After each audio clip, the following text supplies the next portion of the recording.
अरविंद केजरीवाल ने सीबीआई दफ्तर जाने से पहले ही अफवाहों का बाजार गर्म कर दिया। गिरफ्तार होंगे, कर लिए जाएंगे, वगैरह वगैरह। आम आदमी पार्टी की पूरी फौज जुटाने की कोशिश की गई, लेकिन अफसोस कि अरविंद केजरीवाल के साथ न तो पूरे सांसद आए, विधायक और पार्षद भी आधे ही दिखे। मतलब कि अपने पार्षदों और विधायकों को भी पार्टी इस सबसे महत्वपूर्ण इवेंट में शामिल करवाने में नाकाम रही। धूम धड़ाके के साथ अरविंद केजरीवाल सीबीआई ऑफिस पहुंच 9 घंटे लंबी पूछताछ के बाद लौटे और इस दौरान उनसे 56 सवाल पूछे गए। केजरीवाल कहते हैं कि हमने सारे सवालों के जवाब दिए, लेकिन उनके जवाबों का साक्ष्यों के साथ सीबीआई को मिलान करना है और पता लगाना है कि केजरीवाल के जवाब कितने सच्चे थे और कितने झूठे। इसी के आधार पर आगे की कार्रवाई तय की जानी है।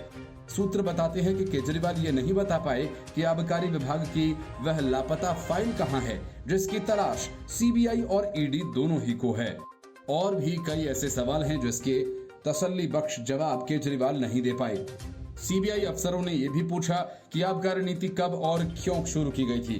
केजरीवाल ने दावा किया कि शराब घोटाले के आरोप झूठे हैं और सीबीआई भाजपा के इशारे पर काम कर रही है। सीबीआई की पूछताछ के बाद घर लौटकर केजरीवाल ने कहा कि सीबीआई ने उनसे सब कुछ पूछा, मसलन शराब नीति कहां से शुरू हुई, कैसे शुरू हुई, वहां से लेकर पूरा अंत तक सभी सवाल पूछे।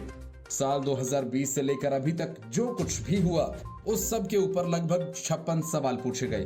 केजरीवाल ने कहा कि शराब घोटाला पूरी तरह से फर्जी और गंदी राजनीति से प्रेरित है। सीबीआई के पास कोई सबूत नहीं है। इस दौरान दिल्ली के मुख्यमंत्री ने सीबीआई अधिकारियों को उनके आतिथ्य के लिए धन्यवाद देते हुए कहा कि उन्होंने मुझसे दोस्ताना और सौहार्दपूर्ण तरीके से सवाल पूछे। मैंने उनके द्वारा पूछे गए सभी सवालों का जवाब दिया। वो हमें बदनाम कर आम आदमी पार्टी को रोकना चाहते हैं।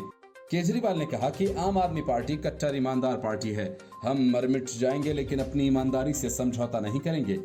दिल्ली में जो अच्छा काम हो रहा है और जो अब पंजाब में भी होने लगा है, भाजपा कभी उसकी बराबरी नहीं कर सकती। वो गुजरात में एक भी स्कूल नहीं बना सके। वे हमें बदनाम करना चाहते हैं ताकि हम खत्म हो जाएं, लेकिन ऐसा नहीं होगा। पूछताछ खत्म होने के बाद सीबीआई के प्रवक्ता ने कहा कि दिल्ली के मुख्यमंत्री से 16 अप्रैल 2023 को इस मामले में पूछताछ करने और विभिन्न सवालों के जवाब पाने के लिए सीआरपीसी की धारा 160 के तहत नोटिस जारी किया गया था। वह आज जांच में शामिल हुए और सीआरपीसी की धारा 161 के तहत उनका बयान दर्ज किया गया।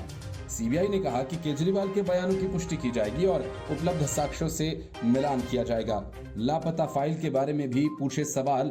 अधिकारियों ने कहा कि सीबीआई ने मुख्यमंत्री से नीति निर्माण प्रक्रिया और विशेष रूप से उस फाइल के बारे में पूछताछ की जिसका पता नहीं लग सका है और जिसे पहले कैबिनेट के समक्ष रखा जाना था।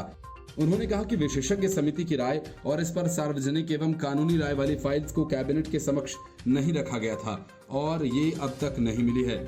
उन्होंने कहा कि केजरीवाल से ये भी सवाल किया गया वे मंजूरी से पहले नीति निर्माण में शामिल थे या नहीं। Report news of India.